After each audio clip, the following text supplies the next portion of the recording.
Tollywood superstar দেবের সঙ্গে cinema করার কথা ছিল ছোট পর্দার জনপ্রিয় অভিনেত্রী তাসনিয়া ফারিনের।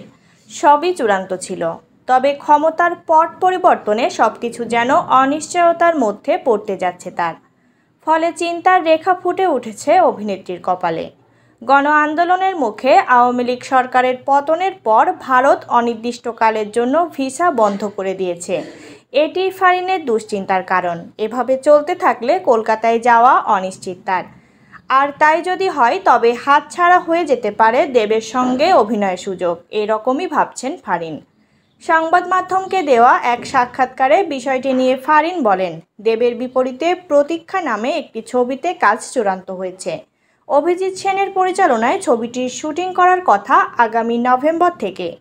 কিন্তু আমাদের দেশের বর্তমান পরিস্থিতির কারণে ভারত সরকার অনির্দিষ্টকালের জন্য ভিসা বন্ধ করে দিয়েছে। এ নিয়ে একটু দুশ্চিন্তা হচ্ছে, কারণ এখন থেকেই ছবিটির প্রি প্রোডাকশনের কাজ শুরু হওয়ার কথা। এজন্য শীঘ্রই কলকাতায় যেতে হবে, কিন্তু আবার কবে ভিসা দেওয়া শুরু করবে তা তো জানি না। এ কারণে ছবিটির কাজের বিষয়টি অনেকটাই অনিশ্চিত। আমার কপালটাই খারাপ। গত বছর বিপ্লব গোস্বামীর পরিচালনায় পাত্র চাই নামের একটি ছবির কাজও আটকে গেছে।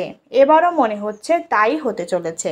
তিনি আরও বলেন, প্রি প্রোডাকশনের কাজ শেষ করে নভেম্বরের মধ্যেই ছবির কাজ শুরু করা না গেলে ছবিটি আর নাও করা হতে পারে, কারণ ওই সময়ে শুটিং শুরু না হলে ছবির মূল শিল্পী মিঠুন চক্রবর্তী ও দেবের শিডিউল পাওয়া যাবে না। এরপর থেকে টানা 1 বছর তার অন্য সিনেমার কাজে ব্যস্ত থাকবেন। এ কারণে শুটিং পেছানোও যাবে না।